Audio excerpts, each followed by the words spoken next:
Now, let's bring you this one about South Africa. Can be celebrating this week 28 years of democracy, but it's also important to recognize the pivotal role played by unions, trade unions, in mobilizing workers with their stay-away campaigns and national labor shutdowns to fight for better working conditions in the workplace. Workers and employers need each other to create economic value, but often disagree about how that value should be apportioned. According to research, the power of unions has declined. This could be caused by many factors. Let's unpack them and also ask the question, how relevant are trade unions today?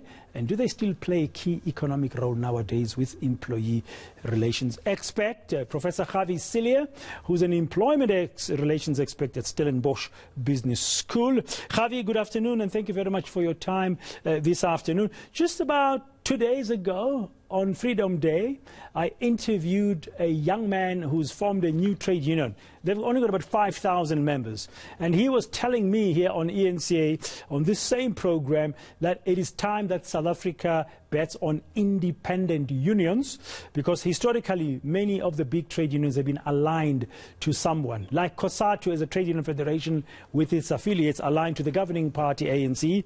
He arguing basically that trade unions like that have sold out the interests of the workers. Would you agree with that kind of assessment? That's an argument that I have heard before. One needs to be very careful how you analyze and how you interpret that statement.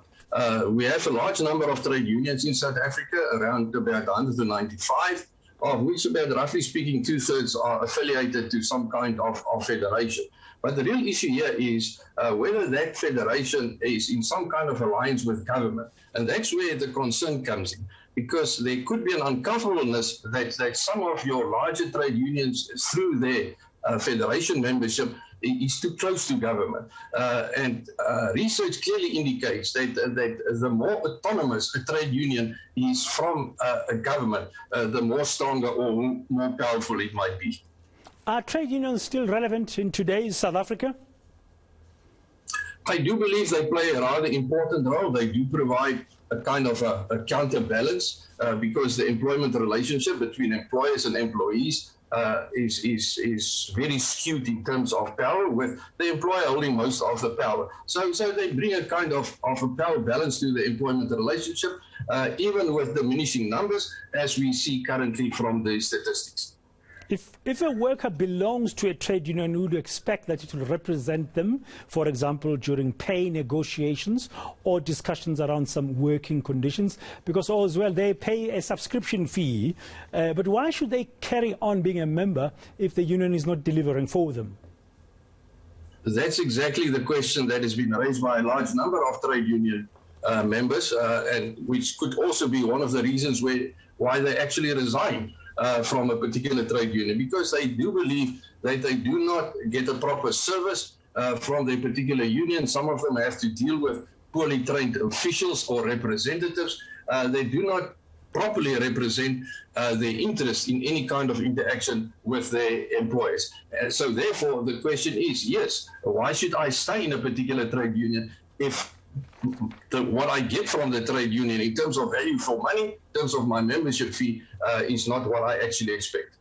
Yeah, you say the numbers have declined, but South Africa still has quite a big chunk of trade unions, but membership numbers are declining. Could COVID-19 have an impact as well, or is it only because maybe the trade unions are not delivering what members were expecting?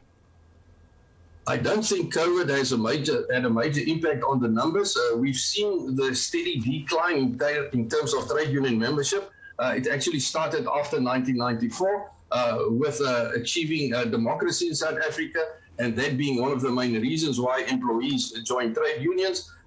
Many of them have left the trade union movement, including a large number, to be specific, 168 officials have gone into politics, for example. Economic factors do play a role. Large-scale retrenchment could reduce the numbers, because you'll find trade union members typically in the lower levels in the organizational structure. What about trust? I mean, have South African workers lost trust in trade union movement? I do not believe they've lost trust in the trade union movement. They might have lost trust in their officials, their representatives. And of course, that will have a carry-on effect that they've actually lost trust in the trade union movement in terms of expectations, which in most cases are extremely high. So there could be room for improvement, so to speak, that trade unions have to get their act together to make sure that they don't lose more members by servicing their current members properly. Yeah, I mean, from the time when trade unions first began in the industrial age up to now, a lot has changed. The nature of work has changed. The way we work, the existing labor market is completely different from what it was even, say, 20, 25 years ago. Should trade unions adapt, or in your research, are you finding that some trade unions are waking up to say we need to do things different as well in order to stay relevant and keep mobilizing and getting membership? That's exactly the issue. If I can quickly take you back to a document that was drafted by Jeremy Baskin in 1994 with the title Trade Unions in Transition, Kusatu at the Dawn of Democracy. And three very important questions were raised there. Firstly, what are trade unions going to do about declining membership? Secondly, what are they going to do about the lack of resources, both human and financial? And serious questions about their vision. Those questions were asked in 1994 already. Now, as you indicate, the world of work is changing. The nature of work is changing.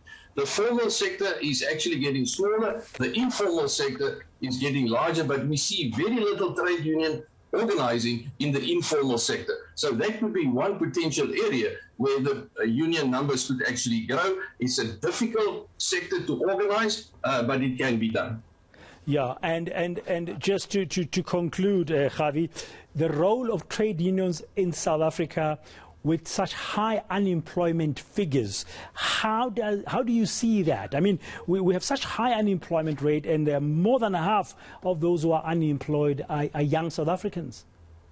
Yes, that's one of the criticisms that are leveled at South African trade unions, that they are only concerned about the elite, meaning that they only look after those in employment. And maybe they should refocus and say, okay, do we have a role to play with the unemployed? We have forums, for example, at NETLAC, where these issues can be raised, and by not just sitting back and waiting on government to come up with some magical plan of action. So yes, I honestly believe that trade unions can become more relevant, but they have to do some serious introspection and some strategic planning if they still want to play a role in the future world of work.